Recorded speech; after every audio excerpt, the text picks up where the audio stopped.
Try putting some of this stuff in your compost pile. It is straight gold. What in the world is Dad doing? Yes. And I noticed there's this interesting little contraption. Goodness gracious, that's ugly. Sometimes ugly works.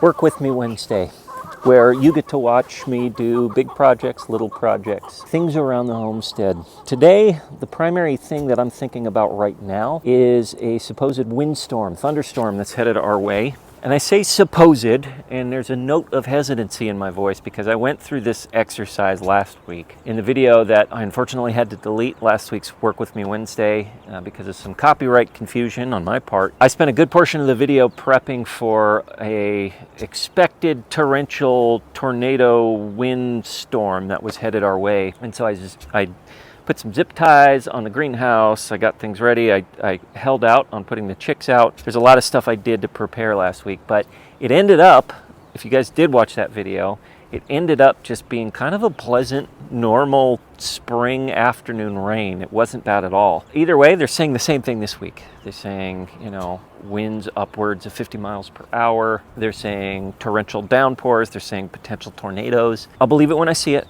I'll cross my fingers that they're wrong, but in the meantime, there are some things I need to do to prep. I think the biggest thing, which let me give you an update here. The primary thing that I need to do is just make sure that our chicks are doing okay, which let me give you guys an update on our chick friends here. Our 11 new additions here at the Homestead.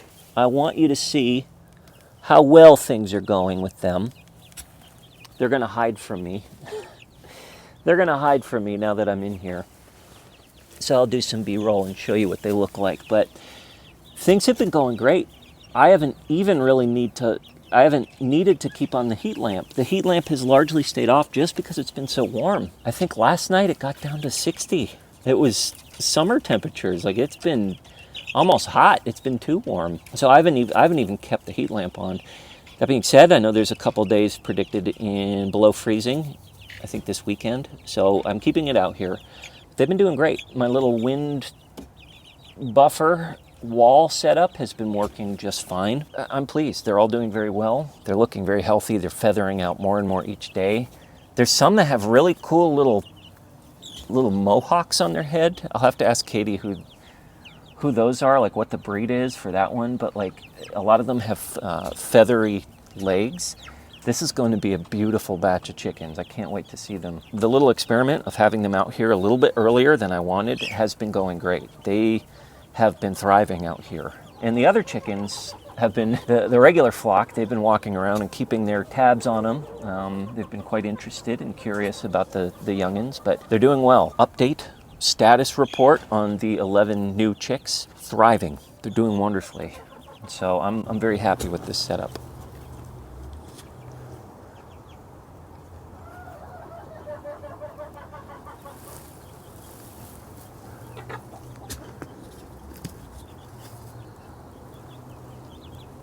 I wanted to give you an update on the whole situation. As you know from the previous video, I got the official governmental authorities involved and let them know about this situation. I reached out to them.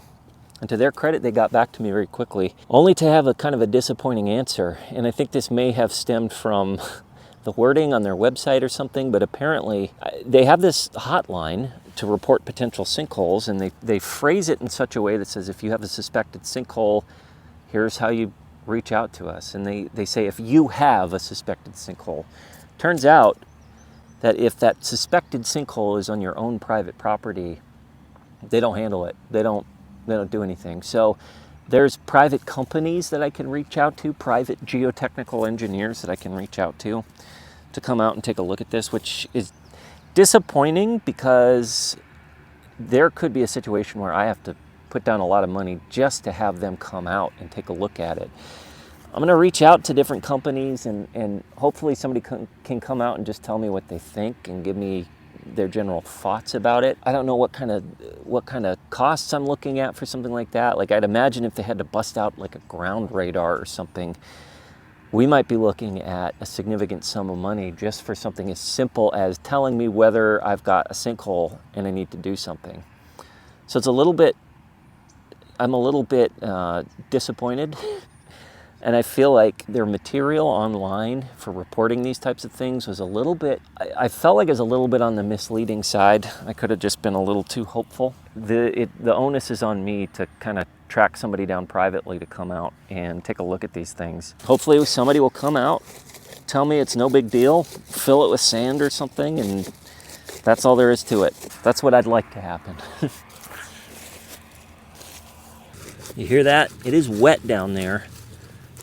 Like, I'm sticking this all the way down, and it is wet. Is that a good thing, bad thing? I have no idea. That's why I need an expert.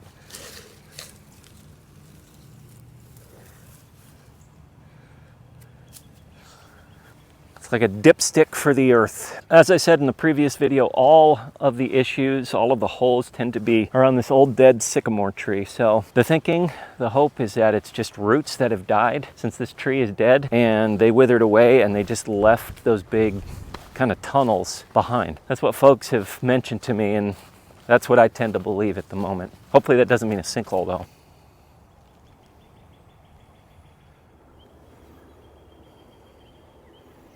So assuming that we do get a crazy windstorm, I really think that this setup is more than adequate to keep these chicks safe. You know, the thinking is that this just needs to stay solid and isn't going to tip over, and these two pieces, and they are very solid. I don't think anything's going to tip them over, but I will keep an eye. If and when we do get wind coming through, I'll keep an eye. A lot of people mention maybe putting these panels on the outside, and that's something I still might look into. Maybe I'll see what it looks like, guys. I love the fact that you guys are such avid commenters, because you give me great ideas that I wouldn't have thought of on my own, and this is one of those ideas. Let's see what it looks like. All right, Skeeter, we're gonna move you over here, my friend.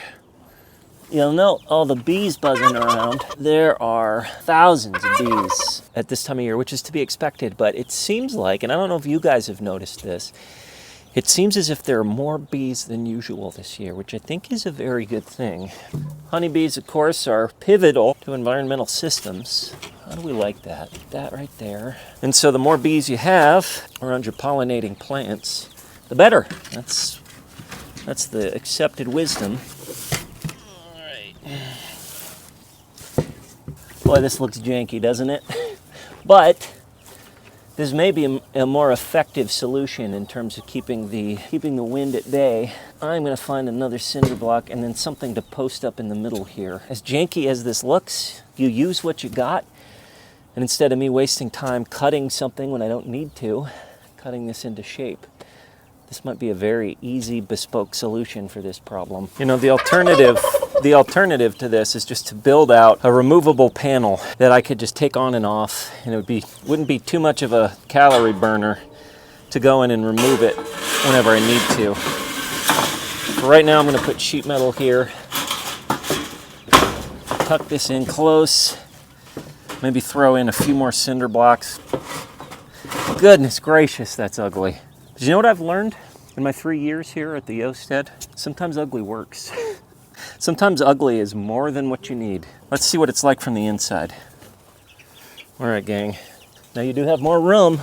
I know you like those cinder blocks, but I'll probably remove them and maybe stack them up.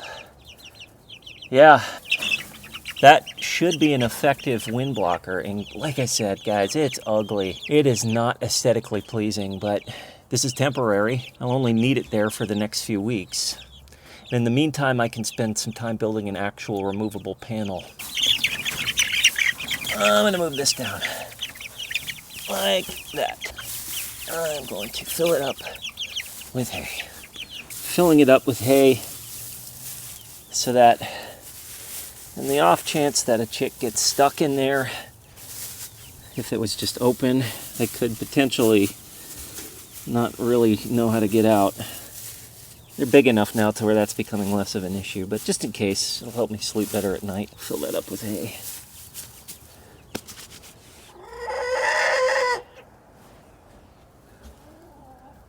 What do you think, Russell? This is new, and I don't like new. That's what Russell said.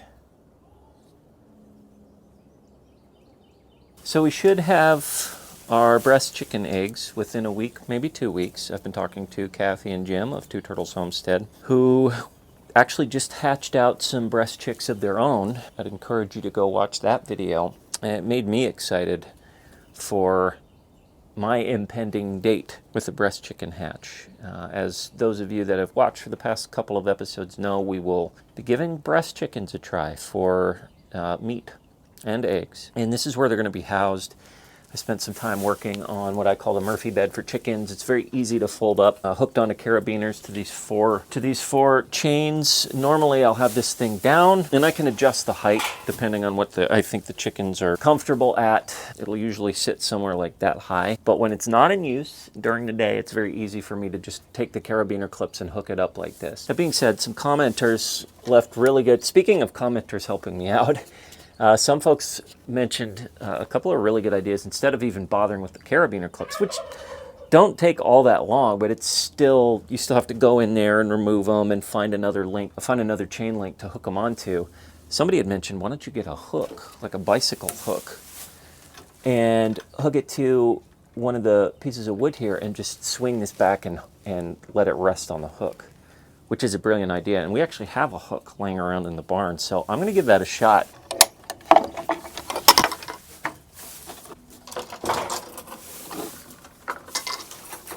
So I found this hook, whatever you want to call it, just hanging out in the barn. It was hanging off of a piece of wood in another stall. And I thought to myself, you know, this might be a perfect hook for hanging the chicken Murphy bed on. So I need to line it up where that will end up. So I need to line that up right now.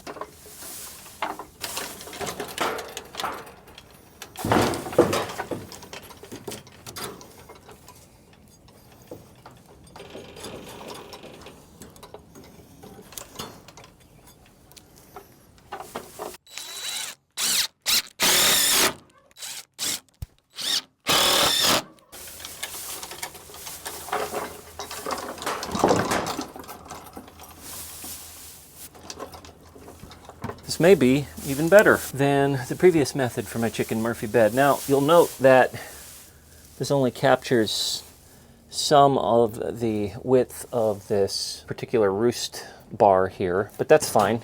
This thing's solid. I'm yanking on it and it's not going anywhere. This whole chicken Murphy bed, chicken Murphy roost, is stuck to the wall, which is what I need. So when I'm ready, I can just lift it up off of the hook and pop those carabiners on to these chains. And it's even more out of the way. I have even more room to walk around. Thank you to whoever gave me that idea of using like a bicycle style hook, connecting it to the wall and just hooking one of the roost bars on it. That works perfectly. It's really tucked away now, and it'll be a snap to get this thing back down and hung up. Awesome, that works. The other benefit of this method is I can just keep the carabiner clips in place on the chain itself, and I don't have to fiddle with them on the eye hooks. I can just let them loose and tuck them in. That's all I gotta do. So you've got a new toy here, Dad. Straight from Harbor Freight. Straight from Harbor. I was sitting over there with Holly and Henry, and I heard a zoom, zoom, zoom, Right, yeah. zoom coming from the direction of the pole barn. Yeah. And I looked over and I'm like, what in the world is Dad doing? Yeah. And I noticed there's this interesting little contraption on your workbench. What is this thing, Dad? So it is a chain sharpener for chainsaws. Okay. We've been really kind of we have 3 different chainsaws: a pole saw, a battery operated saw, and then we've got the Husqvarna. Yes. Mm-hmm. For different types of work, but we've been putting them through their paces. So Yes. Need to keep the chains sharp. Previously, we've been doing kind of the manual method, and I'm never really sure if I'm doing it right. It takes forever. It takes a long time. So I did a little bit of research, and this thing was at a very reasonable price. Of course, Harbor Freight. So it was running it, I think, with a coupon, it was $25. Can you show us how it works? Yeah. So I just set it up maybe 10 minutes ago, and I've already got it working. So there are blades that face in different directions, or teeth, I guess you might call them. Every other tooth you can sharpen as it goes into a certain angle. And once you're done doing all of them that face one angle, you turn this knob and take care of the other side. This is the angle right here. That's where you right, set yeah, the angle. and this is set up at 30 degrees. So yeah, it's as simple as this. I haven't sharpened this tooth yet. And so when you squeeze the little bicycle brake handle up there, Right. that holds the chain in place, and this actually does a real good job of just kind of keeping that locked in as well. Okay. So turn it on, and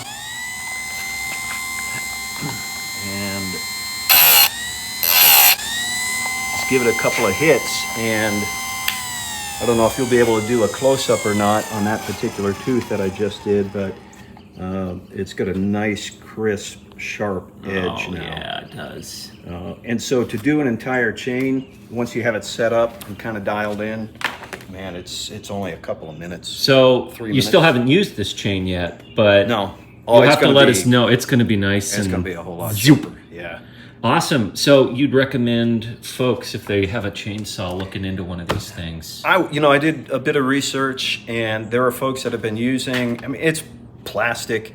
It's probably not meant to survive the ages, but there have been people using them for years and have not had a problem. So hopefully that'll be the case for us with this as well. Awesome. Thank you, Dad. Yeah.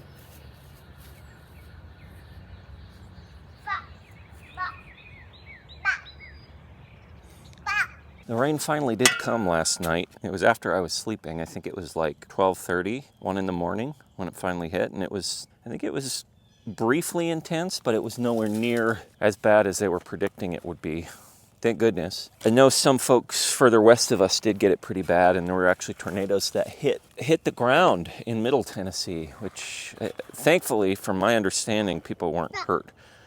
We just got a brief little spell of rain, right, bud? And all's well that ends well. So we're thankful that the storm didn't get too strong for us. This morning, I'm hanging out with this little guy, and one of the things that we're wanting to do soon is think about compost, or as my friends in the UK call it, compost. Kind of prefer compost to compost, actually. It sounds more earthy and fertile than compost.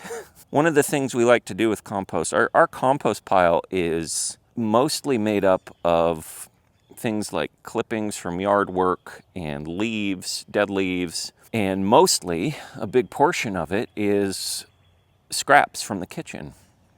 Coffee grounds, eggshells, old food like leftovers that the chickens don't want, things like that. So there's a nice mix of stuff in our compost, but one of the things that we neglected to add to it the first year, and somebody told me, a commenter told me about it maybe 2 years ago, is like, make sure to put ash in there. And there's different types of ash, and there's different levels of ash. There's like just pure white cinder, and then there's kind of bulkier, freshly burned ash.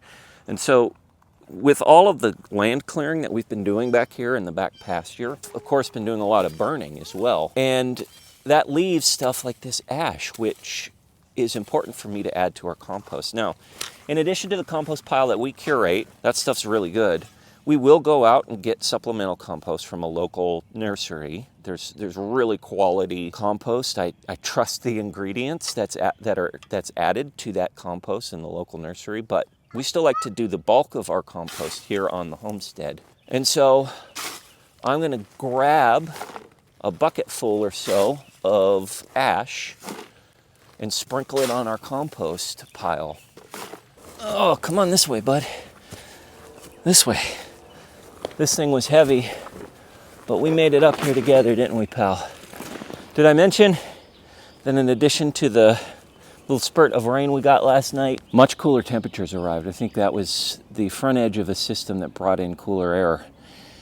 Yesterday when I was filming the first part of this video, it was darn near 80 degrees and super muggy and warm. Today nope, let's not touch that part. Today it is about 45 degrees and crisp. And what do you think I prefer? This is so much better for doing outdoor projects and hauling heavy stuff. If it could stay like this, like a high of 60 year round, I'd love it, but couldn't grow as much, couldn't do as much, so it is what it is. Let's get this ash into the compost, bud. So like I said, there's a lot of kitchen waste, kitchen scraps in here. I'm gonna sprinkle this on top at first and wait for it to dry up and mix it in, this ash. But this is just beautiful addition to our compost.